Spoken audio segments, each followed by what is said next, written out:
13 दिसंबर 2001 का दिन था। जगह थी दुनिया के सबसे बड़े लोकतंत्र की पार्लियामेंट बिल्डिंग दिल्ली। देश में कुछ और दलों के समर्थन से बनी बीजेपी की गठबंधन सरकार थी और प्रधानमंत्री थे अटल बिहारी वाजपेयी।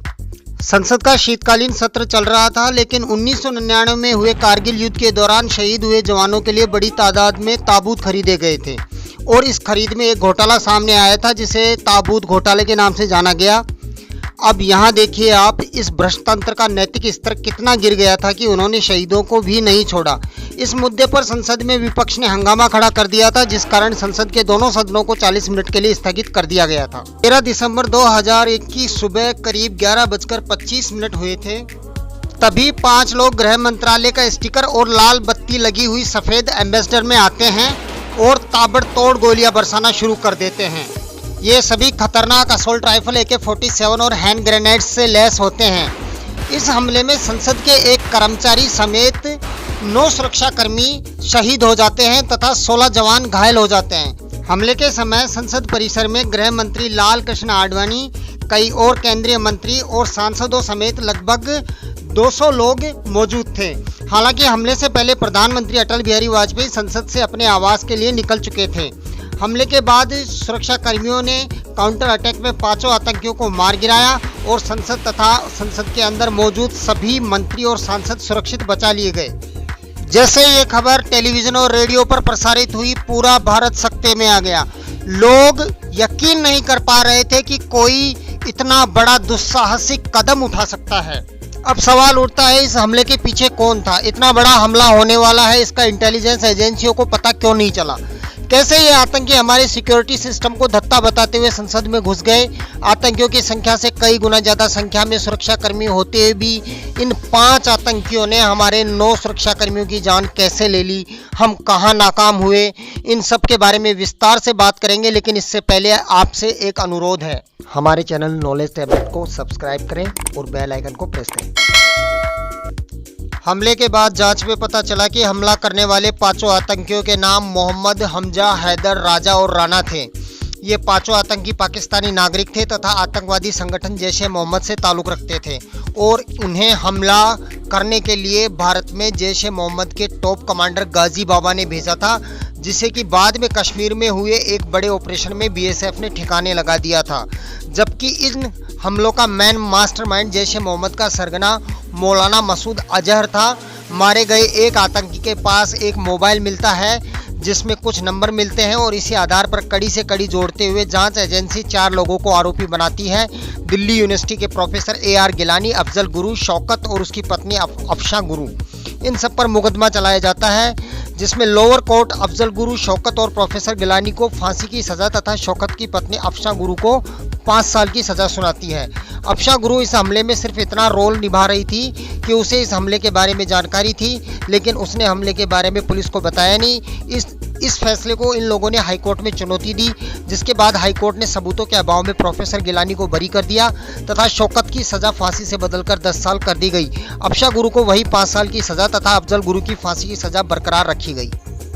बाद में सुप्रीम कोर्ट ने भी हाईकोर्ट के इस फैसले को बरकरार रखा।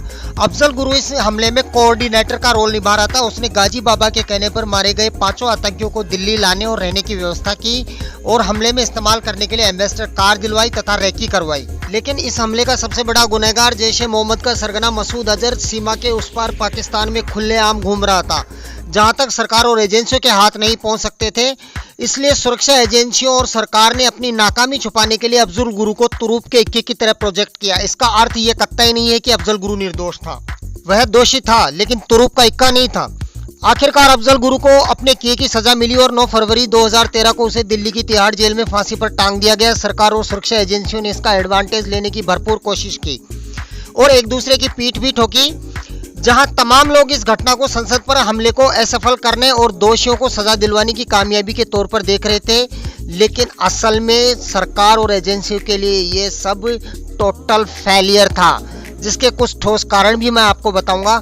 सबसे पहली बात, इंटेलिजेंस एजेंसियों पर सरकार पानी की तरह पैसा बहाती है, बेस्ट ट्रेनिंग दी जाती है और वो तमाम संसाधन उपलब्ध करवाती है जो कि साधारण पुलिस एजेंसी के पास नहीं होते। लेकिन इतना सब करने के बाद भी उन्हें पता क्यों नहीं चला कि इतना बड़ा हमला होने वाला है? उस वक्त क्या वे आम चूस रहे थे? इस पर तर्क ये दिया गया कि अफजल गुरु से प्राप्त हुई जानकारी के अनुसार संसद हमले की योजना कोई लंबे अरसे से नहीं चल रही थी, ये सिर्फ 1.5 महीने के अंदर बनाई गई थी, इसलिए इंटेलिजेंस को कोई इनपुट नहीं मिला।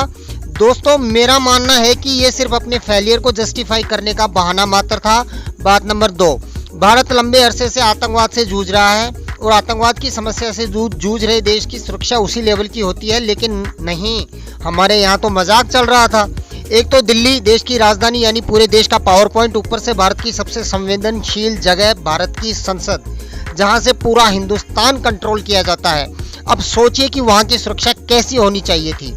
दोस्तों, मैं अपना माथा तब पीट लेता हूँ जब ये सोचता हूँ कि 30 किलो RDX और हथियारों का पूरा जखीरा लेकर 5 आतंकवादी संसद के परिसर में इतनी आसानी से अंदर घुस आए, क्योंकि उनकी गाड़ी पर गृह मंत्रालय का स्टिकर और लाल बत्ती लगी थी।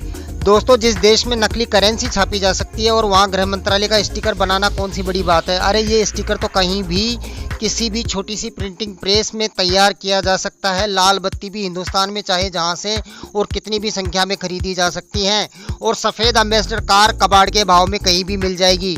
यानी कहने का मतलब ये है कि ये छोटा सा काम तो कोई साधारण से साधारण व्यक्ति भी कर सकता है, या यूँ कहें आप और मेरे जैसा भी कर सकता है। क्या सिक्योरिटी प्रोटोकॉल बनाने वाली अथॉरिटी को इतना भी नहीं पता था? मैं ऐसे होनहार अफसरों की चरण वंदना करना चाहूँगा जिन्होंने ये प्रोटोकॉल तैयार किए थे। दोस्तों, वो देश की संसद थी, कोई ग्राम पंचायत का भवन नहीं था कि कोई भी मुंह उठाकर आए और 30 kg RDX और क्लाशनिकोव राइफल्स के साथ अंदर घुस आए। फिर देखिए, सिर्फ 5 आतंकवादी कई गुना ज़्यादा संख्या में मौजूद सुरक्षा बलों के होते हुए भी हमारे नौजवान शहीद कर देते हैं। दोस्तों, मैं ये सवाल हमारे जवानों पर नहीं उठा रहा हूँ। उनको जो ट्रेनिंग मिली थी और जो हथियार उनके पास थे, उस हिसाब से उन्होंने अपना बेस्ट दिया और शहीद हो गए, लेकिन देश की इज्जत बचा ली। सैल्यूट है इन वीरों को। लेकिन उन 2 कोड़ी के आतंकियों की ट्रेनिंग क्या हमारे जवानों से भी ज़्यादा एडवांस थी, जो इतना जाब्ता होने के बावजूद हमारे 9 सुरक्षा कर्मियों की हत्या कर दी? दोस्तों, गनीमत मानिए कि वो आतंकी अपने प्लान में थोड़ा चूक गए, नहीं तो उन्होंने जो खाका तैयार किया था और जिस तैयारी के साथ वो आए थे, उसका अंदाज़ा लगाकर भी आप कुछ देर के लिए सहम जाएंगे। उनकी गलती कहें या हमारी किस्मत की बात, वो थोड़ा चूक गए और बड़ा हादसा नहीं हुआ। वो कहाँ चुके मैं आपको बताता हूँ। पहली चूक तो ये थी कि उनके पास सारा मैप तो था, लेकिन उन्हें पता नहीं था कि अंदर संसद में या सेंट्रल हॉल में किस गेट से घुसा जाता है। दूसरी चूक उनसे वहाँ हुई जहाँ उन्हें अपनी गाड़ी टर्न लेनी थी, उन्होंने रॉन्ग टर्न ले लिया। फिर सामान्यतः संसद में गाड़ियाँ जिस रफ्तार में आती हैं, उनकी रफ्तार उससे कहीं ज़्यादा थी और उनके रॉन्ग टर्न की वजह से वह सुरक्षा कर्मियों की नज़र में आ गए और वहां मौजूद वॉकी टॉकी लिए खड़े जगदीश यादव उस गाड़ी के पीछे भागे। जेपी यादव को यूं बेतहाशा भागता देखकर कुछ और सुरक्षा कर्मी भी उस गाड़ी के पीछे भागे। आगे जाकर आतंकियों को गेट बंद मिला और सुरक्षा कर्मियों को अपनी ओर आता देख आतंकी थोड़ा सकपका गए और गाड़ी को स्पीड में वापस टर्न लिया और उनका कंट्रोल बिगड़ गया और उनकी कार उपराष्ट्रपति की कार में जा घुसी। हालांकि उस वक्त उपराष्ट्रपति उस कार में मौजूद नहीं थे, लेकिन इस एक्सीडेंट की वजह से गाड़ी में रखे 30 किलो RDX की जो वायरिंग की गई थी वो टूट गई, जिसकी वजह से उनके रिमोट दबाने के बावजूद धमाका नहीं हुआ। नहीं तो 30 किलो RDX में इतनी ताकत होती है कि उससे आधी संसद उड़ जाती और उसके साथ देश की इज्जत भी। खैर, गनीमत रही कि ऐसा नहीं हुआ और कुछ देर बाद सब कंट्रोल में ले लिया गया। अब आप ही कमेंट करके बताइए कि आपकी राय क्या है, और इजाज़त दीजिए अपने भाई को। मिलते हैं अगले वीडियो में।